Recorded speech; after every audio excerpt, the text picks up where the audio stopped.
কিছু মানুষ আছে কলিজা ভুনা করে দিলেও বলবে লবণ কম হয়েছে। তো হ্যালো এভরিওয়ান, আসসালামু আলাইকুম, welcome back to my new blog. আশা করি সবাই ভালো আছেন। আমরা আলহামদুলিল্লাহ এই তো ভালো আছি। আবারও চলে আসলাম দিয়া আলম ব্লগের নতুন আরও একটি রেসিপি নিয়ে আপনাদের মাঝে। কাছে এবং দূরে, দেশ এবং দেশের বাহিরে থেকে এই মুহূর্তে যেখান থেকে আমার ভিডিওটি দেখছেন কিংবা পরবর্তীতে দেখবেন, সবাইকে জানাই অনেক অনেক ভালোবাসা এবং অসংখ্য ধন্যবাদ। আজকে আমি আপনাদের সাথে শেয়ার করব কলিজা ভুনা রেসিপি। আর এই কলিজাটার কি করে রান্না করলে পারফেক্টলি হবে এবং খুব সুন্দরভাবে সহজেই রান্না করতে পারবেন, আমি পুরো রেসিপিটা আপনাদের সাথে শেয়ার করছি। আশা করি দেখলেই বুঝতে পারবেন। এখানে দেখুন আমি কলিজাটাকে কি করছি দেখতে পারবেন। আমি এটা একটুখানি ধুয়ে নিয়েছি। বিশেষ করে দেখবেন কলিজাতে অনেকটা রক্ত থাকে। কলিজা শরীরের জন্য অনেকটাই ভালো। আর কলিজার সাথে এক পিস কি যেন এটাকে বলে, আমি অনেক কিছু নামই জানি না, যেটা সত্যি। অনেক ধরনের মাছেরও নাম জানি না এরকম।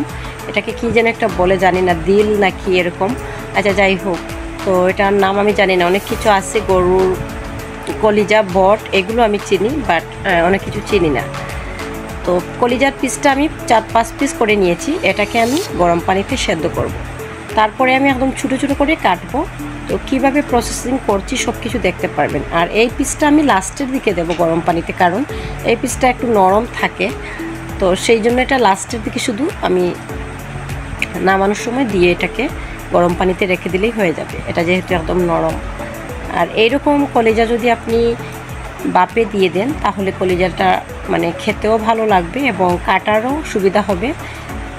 এটার ভেতরে অনেকটাই রক্ত থাকবে, সেটা সেদ্ধ হওয়ার সাথে দেখবেন অনেকটা বেরিয়ে গেছে, আবার দেখবেন অনেকটা ভেতরে আছে। তো আমি কিন্তু এটাকে বেশি সময় সেদ্ধ করব না, শুধুমাত্র চুলাতে বসিয়েছি আর নামিয়েছি এরকম।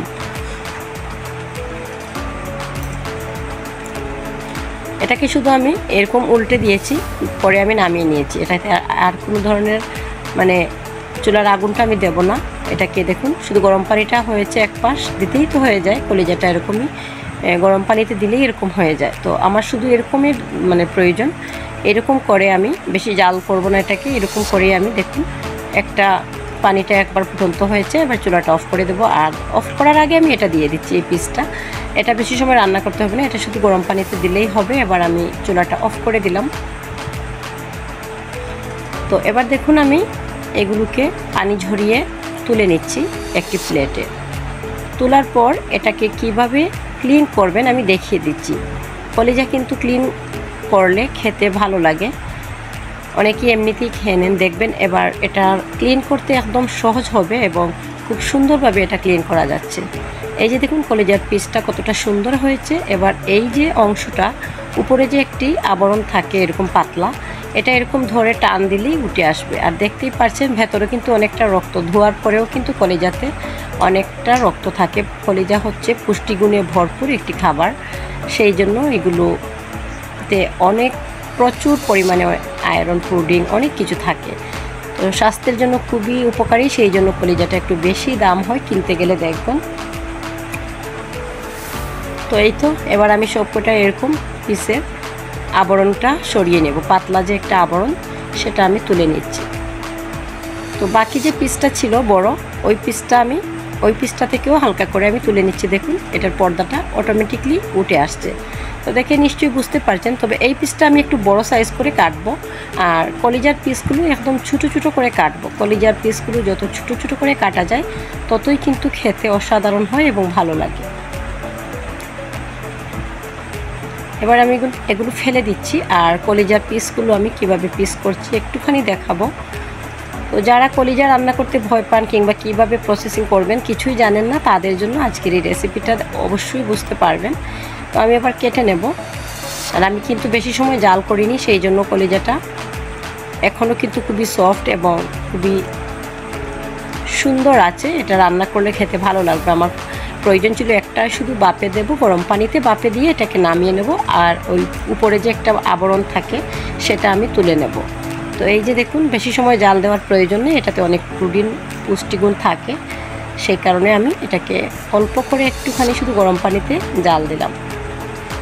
এরকম একদম ছোটো ছোটো করে আমি পিস করে নিচ্ছি। আপনারা আপনাদের পছন্দ মতো ছোটো বড়ো করে নিতে পারেন। তো কলিজাটা এরকম ছোটো করে রান্না করলেই ভালো লাগে আমার কাছে মনে হয়। আর ওই পিসটা দেখুন আমি কিন্তু একটু বড় সাইজ করে কেটেছি ওই পিসটা। এবার আমি ফ্রাই প্যানে তেল দিয়ে দেব। আর কলিজা ভুনাটার সিক্রেট আজকে কিভাবে রান্না করি, যারা পুরো ভিডিও দেখবেন তারাই বুঝতে পারবেন। কারণ লাস্টের দিকে কিন্তু আমি আজকের অনেক মশলা ইউজ করব, যেমন সিক্রেট যে মশলা বলতে সেগুলো আর কি। আজকের রান্নাটা অন্যরকম, আপনারা দেখলেই বুঝতে পারবেন। আর এইভাবে রান্না করলে এবং টেস্টি খাবার যদি চান, বিশেষ করে কলিজাটা, তাহলে এইভাবে আমার যে রেসিপিটা আমি দিয়েছি এটাও আপনারা ফলো করতে পারেন যদি আপনাদের ভালো লাগে। তো দেখুন এখানে আমি দিয়েছি গরম মশলা যেগুলো, সেগুলো তো দিয়ে দিলাম। তারপরে পেঁয়াজ দিয়ে দিলাম। তো কাঁচা পেঁয়াজ একটুখানি রেখেছি, সেই পেঁয়াজ এবং অন্যান্য মশলা আমি কোন সময় দিই সেটা আপনারা দেখতে থাকুন ভিডিওটি। তো এই পর্যায়ে আমি শুধু দিয়ে দিচ্ছি কি লবণ দিয়েছি, হলুদের গুঁড়া, ধনিয়া গুঁড়া আর মরিচের গুঁড়া, একটুখানি আমি পানি দিয়ে দিচ্ছি। পানিটা এড করার কারণ হচ্ছে মশলাটা যাতে পুড়ে না যায় এবং মশলাটা যাতে সুন্দরভাবে সেদ্ধ হয়, সেই জন্য কষানোটা যাতে ভালো করে হয়। এবার এটাকে আমি ঢাকনা দিয়ে ঢেকে রাখবো।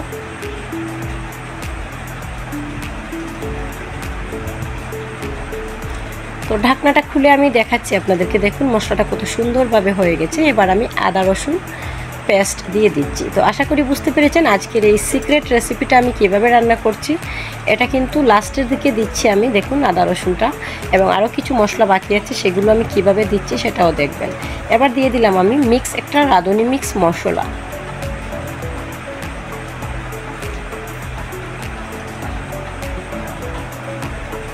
রাঁধুনি মিক্স এটা হচ্ছে মাংসের মশলা দিয়েছি। আর এই পর্যায়ে এসে আমি দিয়ে দিচ্ছি কলিজাগুলো। তো ওই পিসটা কিন্তু লাল লাল কালার এখনও, কারণ ওইটা এরকমই, ওই পিসটা এরকম হয়। আর এটা বেশি সময় জাল দিলে আবার একদম কালারটা লাল হয়ে যায় তরকারির। তো সেটা আমি সেই জন্য এটা লাস্টের দিকে বাপে দিয়েছিলাম। আর এখন যে দিচ্ছি, এখন আর বেশি সময় তো এটাকে রান্না করতে হবে না। এটা রান্না করতে এবার আর বেশি সময় লাগবে না, ঝটপট করে এটা রান্না হয়ে যাবে কয়েক মিনিটেই। তো দেখুন আমি ভালো করে নেড়েচেড়ে দিয়েছি। এবার আমি সিক্রেট যে মশলা এই যে রেখেছিলাম কাটা পেঁয়াজ, এটা দিলাম। তারপরে দিয়ে দেবো আমি কয়েকটা কাঁচামরিচ। তারপরে আমি দিয়ে দেবো এই যে মেথি দিয়ে দিলাম। মেথিটা এই পর্যায়ে এসে আজকে দিচ্ছি। তো আশা করি বুঝতে পেরেছেন আমি যে সিক্রেট মশলা বলেছিলাম, এই পর্যায়ে এসে দিতে হবে এই মশলাগুলো। তারপরে দিয়ে দিলাম ভাজা জিরা। তো ভাজা জিরা আমি শিলপাটায় বেটে নিয়েছি অল্প করেই আজকে, নইলে আমি ব্লেন্ডার করে রেখে দিই অনেকটাই। আজকে ছিল না, তাই আমি একটুখানি শিলপাটায় বেটে টাটকা এইমাত্র মানে আমি ভেজে টাটকা শিলপাটায় বেটে এটাকে দিয়েছি।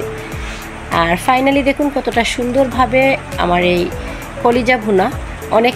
অনেক মানুষ আছে যাদেরকে কলিজা ভুনা করে দিলে বলবে লবণ কম হয়েছে। তো এইভাবে যদি আপনারা কলিজা ভুনা করে দেন, অবশ্যই আশা করি কেউ বলবে না যে লবণ কম হয়েছে। তো যাই হোক, মজা করছি এসব আপনাদের সাথে। একটা গান আছে, মানুষ এমনও আছে কলিজা ভুনা করে দিলেও বলবে লবণ কম হয়েছে। তো এই কথা আমি আপনাদের সাথে শেয়ার করলাম, যেটা সত্যি। এমনও কিছু সত্যি মানুষ আছে যাদেরকে কলিজাটা ছিঁড়ে দিলেও তাদের ভেতরে ঢোকা যায় না। তো যাই হোক, অনেক কথা বলে ফেললাম। আমার আজকের রেসিপিটা আপনাদের কাছে কেমন লাগলো অবশ্যই সুন্দর কমেন্ট করে আমার কমেন্ট বক্সে জানাতে পারেন।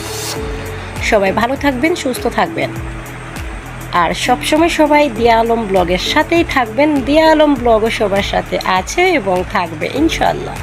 নেক্সট আরও একটি নতুন ভিডিও দেখার আমন্ত্রণ জানিয়ে আজকের ভিডিওটা আমি এখানেই এন্ড করব। সেই অবধি সবাই ভালো থাকবেন, সুস্থ থাকবেন এবং নিজেদের খেয়াল রাখবেন। তো দেখতেই পাচ্ছেন কতটা সুন্দর এবং লোভনীয় হয়েছে আজকের রেসিপিটা। মাশাআল্লাহ, আমার কাছে কিন্তু খেতেও অসাধারণ লাগছিল। আপনাদের কার কাছে কেমন লাগছে সেটা হয়তো আমি জানি না, অবশ্যই জানাবেন সুন্দর কমেন্ট করে। আল্লাহ হাফেজ, আসসালামু আলাইকুম।